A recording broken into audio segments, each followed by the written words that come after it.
The brutal truth is this: the world does not reward goodness. It rewards leverage. And if you learned your whole life that being kind, being ethical, and being a good person will protect you, then 2026 is about to prove you wrong. Because right now, while you are getting squeezed by the Fed's interest rates, while your wages buy less than they did in 2019, while your landlord raises rent again, while AI steals the job your degree was supposed to secure, some people are playing a different game entirely. Not with luck, with control. This is not financial advice. This is financial education. And what you are about to hear is about how power actually moves through human behavior, through labels, through incentives, and through the stories people tell themselves so they can sleep at night. In this script, I will show you the uncomfortable mechanism behind what ancient texts called manipulation, what modern business calls motivation, what social media sells as charisma, and what most people never notice because they confuse manners with morality. I want you to leave with one clear idea. In money, in hiring, in dating, in investing, even in survival, the real currency is not trust. It is certainty. It is narrative. It is the ability to make other people act before they fully understand what they are doing. And here is where it gets ugly in 2026. Because the old rules broke. You can still work hard, but AI is making speed and scale cheaper than your labor. You can still save, but inflation has already hollowed out your future purchasing power. You can still invest, but the stock market can hit new highs while millions feel one missed paycheck away from disaster. The system didn't forget you. It just decided you were not the customer. You were the input. Remember that. Input. Because that is exactly how people are treated when institutions need something from you. Now let's start with the oldest lie, that people are naturally good, and that society runs because most people will voluntarily do the right thing. If you believe that, you are already behind. Picture a 32-year-old nurse named David. He works nights. He is tired. He is careful with money because he has 2 kids and a car payment that never stops. One evening he is in the break room and someone loudly complains about how David never shares, even though David brought extra food last week. David wants to respond. He wants to explain that he is trying. But he knows if he pushes back, he will become difficult, and that label can cost him shifts, reviews, and opportunities. So he stays quiet, not because he is evil, because he is being trained. That training is not about morality, it is about risk management. People avoid conflict because conflict threatens their income. And once you see that, you see the entire game. You see why the world loves the appearance of goodness. Appearances reduce friction. Appearances create predictability. Predictability makes you profitable. So when an ancient book like Kui describes the idea of controlling people, it is not only about monsters and villains, it is about incentives, labels, and the way human beings react when they are branded. Because human behavior is not random, it is patterned, and patterns can be exploited. Here is the part nobody wants to say out loud. The good person label is a control tool. It is a cage disguised as a compliment. And once you accept the cage, your values become the leash other people pull. The simplest version of this mechanism is something like arithmetic that stops being cute the moment money is involved. Imagine someone gives you a public identity, a moral badge you can't easily remove without looking bad. Today, everyone hands you points. You are the reliable one, the considerate one, the one who always shows up.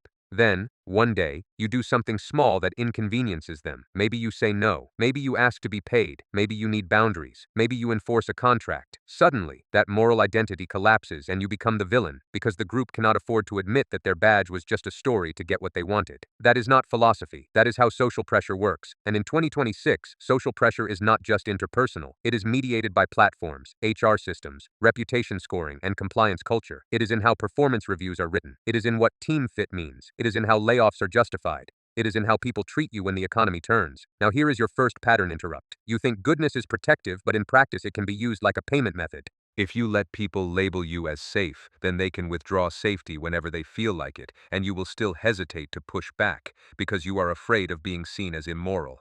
That fear is the most controllable thing about you. So what is the alternative? The alternative is not be cruel. The alternative is to understand the mechanism, to understand how labels become traps, to understand why some people are willing to be disliked, and why that willingness is a competitive advantage in business and in survival. Because in the real world, being ethical does not automatically protect you from being exploited. It only protects you from exploiting others. Those are different goals. Most people confuse them because they were raised to. The second lie is that control requires deception. In reality, most control is done with scripts people already wrote for themselves. A company can advertise a mission statement, a politician can talk about values, a content creator can sell passive income, a manager can say they care about your well-being, and all of that can be true on the surface while still functioning as a control system underneath.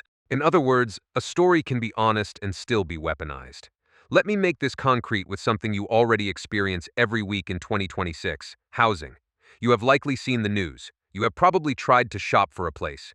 You notice the same pattern everywhere in the United States, the United Kingdom, Canada, and Australia. Home prices rise, wage growth stays weak, and mortgages become a monthly dread machine.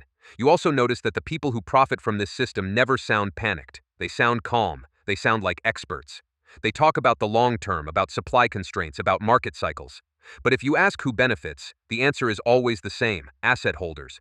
And the reason asset holders stay calm is that they are not living off a salary, they are living off ownership. Their wealth grows while your wealth depends on your continued ability to work. That is the fundamental asymmetry. It is not a conspiracy, it is a structure. Now imagine you are an asset holder and you want labor to keep flowing. You do not need to threaten people. You simply need to keep them believing in something that requires them to stay put and keep contributing. You make them believe that they are one promotion away, one course away, one AI skill away, one side hustle away. And then you watch them spend their limited time and energy on hope, while institutions use that hope to extract value. This is what social media does at scale. It sells the dream of passive income, but it relies on active participation from everyone below. Most people who follow those accounts do not build wealth. They build distraction, they build anxiety, they build habits of consuming content instead of building assets. That is why the creator economy feels so full while producing so little. You see millionaires filming luxury routines, and you ignore the quiet reality that the vast majority of creators earn nothing. They do not need to lie overtly. The structure does the lying for them. You cannot teach your way out of a system that is extracting from you daily, and AI is accelerating that extraction by making the number of tasks that humans perform worth less. Here is your second cliffhanger into the next part. If you think control only happens through money, you have already missed how manipulation works at the deepest level. It works through what people think they deserve. And that brings us to the next mechanism, the one that ties ancient strategy to modern financial outcomes. What an ancient text might call moy and mock. In plain language, it is bait and hook. Bait attracts, hook keeps. When you apply this to human beings, bait is often a label, a role, a status badge, or an identity that makes someone feel safe. Hook is the rule or expectation that traps them once they accept the identity. In business, bait might be employee of the month, a fancy title, a ceremony, a certificate framed nicely, an internal ranking dashboard. Hook might be the culture of obligation that follows. You get the award, you want to keep it, so you work harder. And the company understands something brutal. If you turn performance into pride, you will do the company's job while believing it is your own idea. This is why award systems can look wholesome while functioning like psychological automation. The company is not paying you just for labor. It is paying you for the illusion that your labor is a path to personal meaning. Now let's shift tone. I want you to feel the anger that comes from noticing this. Imagine you are a mortgage processor or a customer service agent. Your work is being replaced slowly by automation. One day, the system changes and you are told the new workflow is more efficient. You learn it because you have rent due. Then you start seeing a recognition program at work, like it is a celebration rather than a warning. You are told, "Look how much we appreciate you." You feel grateful. You start thinking you are doing well, but behind the scenes, the company is measuring who is most costly to keep and who can be automated. The praise is bait. The retention is the hook. In 2026, with AI integration everywhere, these psychological hooks are more important than ever because AI is doing the job analysis. Human feelings are still doing the compliance. Now pattern interrupt again.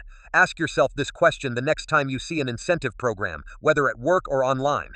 Why does the reward feel like a moral statement about you? If the reward is really about your labor, it would be simple: pay for output. But when the reward is about identity, about being seen as excellent, committed family, team, or purpose-driven, you are being steered. And steering is control. So how does this connect to money and inequality? It connects because the bait and hook system is how wealth concentrates. Not because the rich are always smarter, not because the rich are always kinder, but because the rich can design incentives that keep people contributing while the rich preserve their advantage. The top 1% in many Western countries continues to own more wealth than ever in relative terms. And while ordinary people argue about personal responsibility, the wealthy operate on institutional momentum. They leverage tax policy, they leverage capital returns, they leverage private lending, and they leverage psychological compliance in workplaces where they can set narratives. Meanwhile, you are told to tighten your belt, build resilience, and accept volatility. You are told inflation came down, but your lived reality is that purchasing power still lags. Your salary might be higher, but your bills are structured to rise faster. And this is where your next micro story lands. Picture a 29-year-old called Maya. She works in marketing.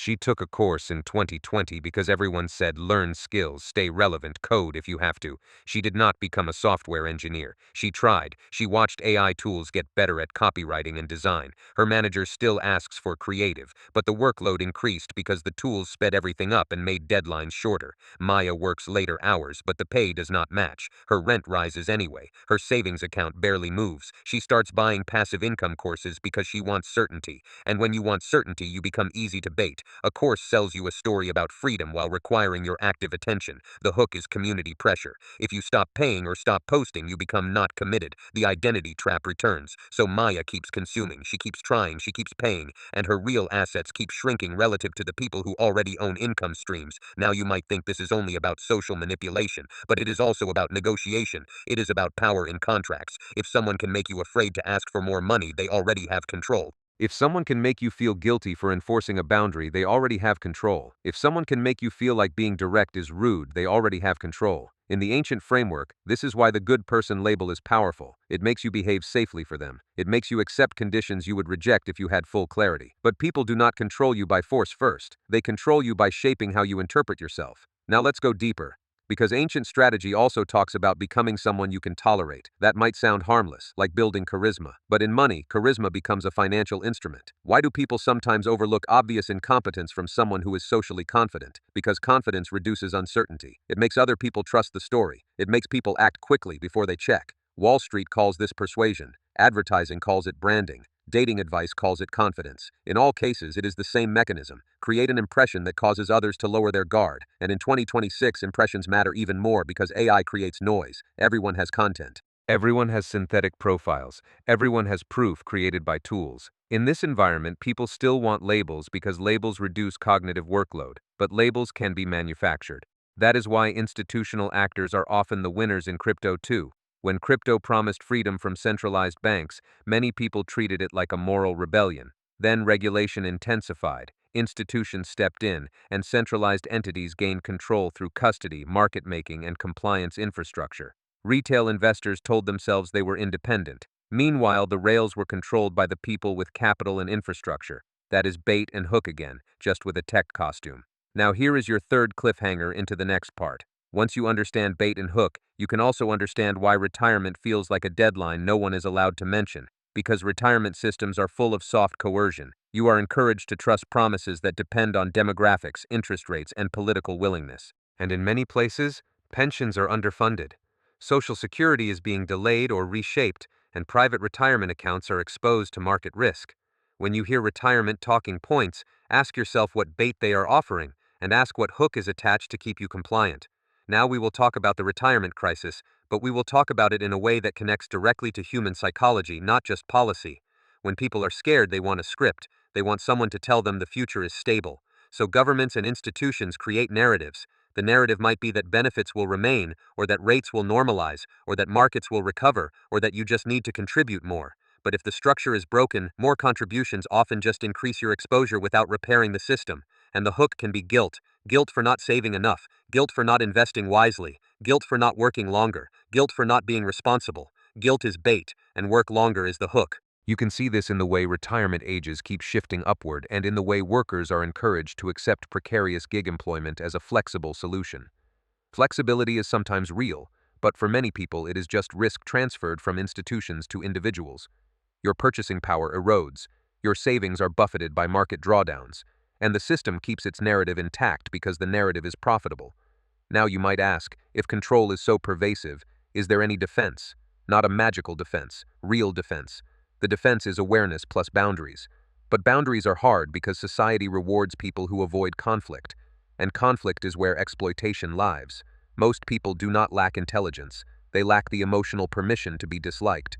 They were trained to believe that harmony is virtue. Harmony is sometimes just peace for the powerful. So what does the ancient text recommend?